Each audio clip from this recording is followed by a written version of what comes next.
أعوذ بالله من الشيطان الرجيم. بسم الله الرحمن الرحيم. قال علي عليه السلام: من علمني حرفا صيرني عبدا.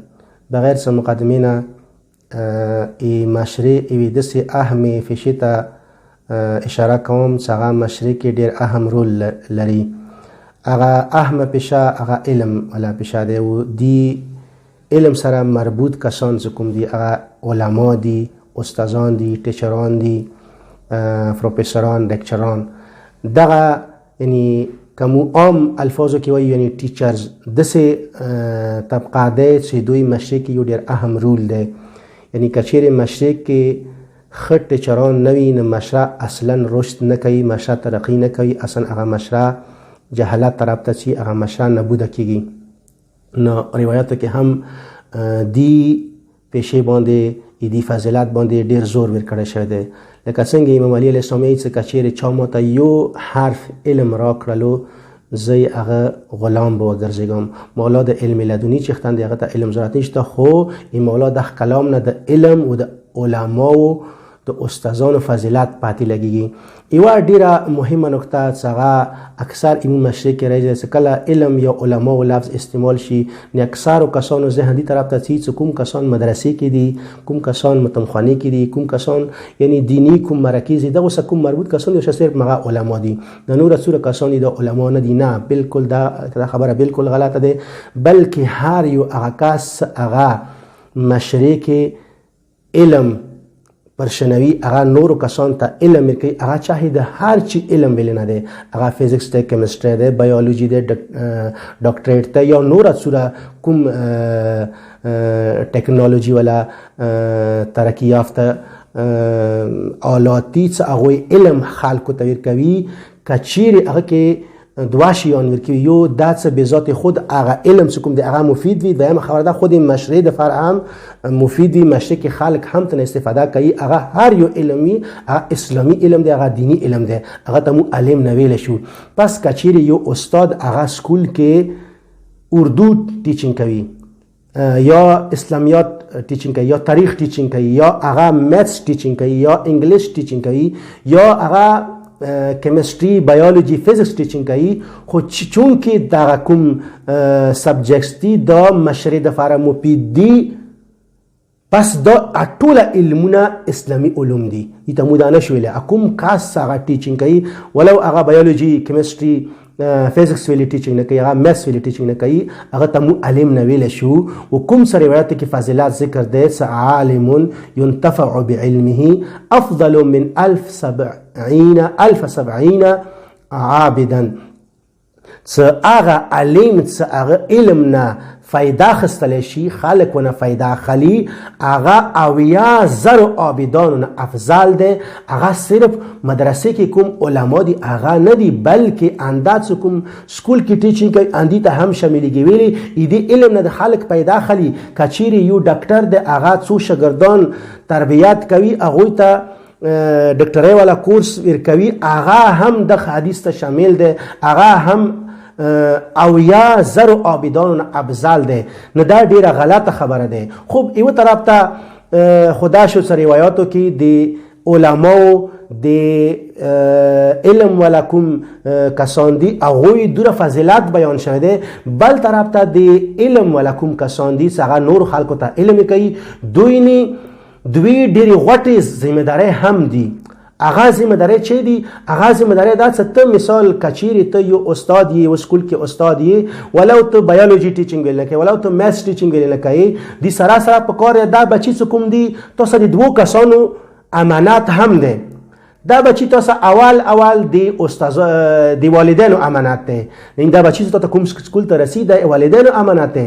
دویم دا بچی چې تاسو رسید د امام زمان تاسو امانت دی. لہذا تانی دوی کومي غوټي ذمہ داری دي هغه دادي چې اول دغه بچی ته کوم سبجیکټ ته ټیچینګ کوي هغه په کار د بهترین طریقې سره هغوی ته ټیچ ورکړي، یعنی هغوی ته تعلیم ورکړي، هغه صحیح طریقې سره وښایي، ټایم ضایع نه کړي، غیر ضایع نه وکړي. په کار دی چې کومه تنخواه ته میلاویږي هغې تنخواه حق ته ادا کړي. و دویمه ذمہ داری چې کومه ده هغه د تربیت ذمہ داری ده. هغه څنګه؟ یعنی دا کسان چې ته رسي، دغه سټوډنټس ته رسي، دغه سټوډنټ د امام زمان امت دی، دغه سټوډنټ د امام زمان بچی دی، ویل امام زمان د دغه امت پلار دی. لکه څنګه رسول الله انا و علی ابوا هذه الامه، زو علی د دغه امت پلاران یو. پس نن دور کې امام زمان د دغه امت پلار دی. دغه بچی ته تاسو ته رسی دوی یو هغه نسبی والدین دي، یو دوی روحانی والدین څنګه امام زمان دی. پس دغه بچی ته رسی د دوه کسانو امانت ته آیا دوی سره د خیانت نه کوي؟ اول ته تعلیم کې خیانت نه کوي، په کار د بچی ته خرو تعلیم کې. دویم ته په کار دوی تربیات کې خیانت نه کوي. ته کته دوی تربیات کې ته خیانت وکړو، ته د سیاست امام زمان سره خیانت وکړو. لہذا کوم بچی ته رسید تعلیم سره سره په کار د هغه بچی دغه ته تربیات خیال هم وساتي، هغه ته امام زمان ته متوجه کی، هغه ته ولی خدا ته متوجه کی. یعنی کسا انسان ضروری نه ده انسان دینی علم دینی مدرسې ته راشي هغه خلکو باندې خدای وپیژندي. کچیر یو صحیح معنو کې حقیقي معنو کې استاد وي، هغه مت ذریعہ سره خلکو باندې بچایو باندې هغه امام زمان پیژندای شي، هغه خلکو باندې خدای پیژندای شي. لکه څنګه مثلا یو مختصر غونې کې مثال ورکوم، لکه څنګه مثلا اعداد یو مت ولا استاد هغه غوړي څه بچای باندې خدای وپیژني، څه خدای واجب الوجود ده. خدای نه علاوه خدای یعنی هغه وجود کوم ده، هغه بذاته ده، هغه بلچا هغه مخلوق نه ده، هغه معبود ده و هغه نور سورش یان سدي من دون الله سکم دی غیر الله سکم دی، هغه ټول مخلوق دی و خدای خالق ده. څنګه متخیل بچای ته مېث په ذریعہ څنګه کوم اعداد دی 1 2 3 تا سوره مثال لا متناهی د اعداد سپورت سوره سی لا متناهی دی، لیکن یک نه لاندې به عدد نشته. کچاته توای مثال یو وړ بچی ته یک نه لاندې چي دی سره یک نه لاندې چا نشته، صفر هوی څه قیمت لري. این دا اعداد سره بس کسه کله اعداد صدا مخلوق ته اعدادو کې یک نه لاندې چي نشته، نو بیا خدای نه هم وشه بیا مخکی، یعنی خدای ته حتی مڅ په ذریعہ هم ته دغه بچی باندې ته خدای پیژندای شي. لہذا نه بچیو تعلیم سره سره په کار دا بچی ته دین طرف ته هم متوجه کی، امام زمان طرف ته متوجه کی، یعنی د تربیات ور کی صدقه بچی امام زمانی جوړ شي. خو فائدہ یې څه ده؟ نن سبا خلک یې نه بابا خو مثال زه تعلیم کوم، مثال زه ډاکټر جوړ شم، زه افسر جوړ شم، زه مثال اما کوم خپل هدف ته مثال ممکن دی چې به هدف څه پیلټ جوړی کوم، چې زه ډاکټر جوړی کوم، چې به هدف زه مثال یو استاد جوړی کوم، چې به هدف زه دوره تعلیم وکم، چې زه د به زبې اصلي تر شم پیسې وګټم. خب ما ته څه ضرورت خلاص ما سندي سره تعلق نشته.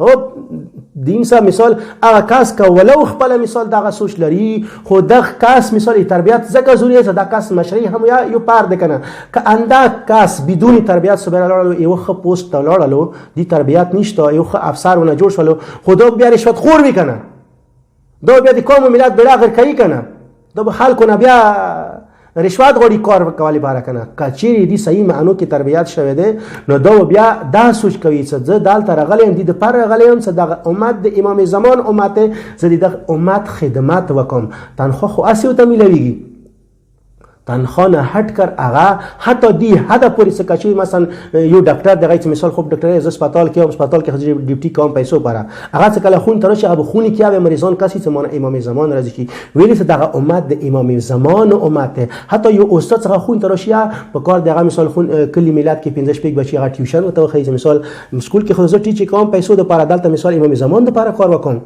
اندسی اټول ار یو فیلډ ولا کوم ده کوم ادارې کې ستې ادارې نه هټ کته بهار په کار د امام زمان د لپاره کار وکي. خلک امام زمان ته آماده کې خلک زو ته امام زمان محبت ور وغځي څه کله خلک ته امام زمان عاشقان جوړ کړل اغه نه بعد بیا مثال مشرات کېږي ماشینه و بیا مثال کرپشن ختم کېږي ماشینه و مثال رشوت ختم کېږي. بیا حتی یو غریب نه غریب کس هم څه کچې راته یو ادارې کې هغه کاروي هغه څه کله راشي دا کس پیږي د امام زمان امت نه هغه بدون چون چرا بدون څه تقاضی هغه نه څه رشوت تقاضی هغه کار به کوي دی پاره چې امام زمان راضي شي.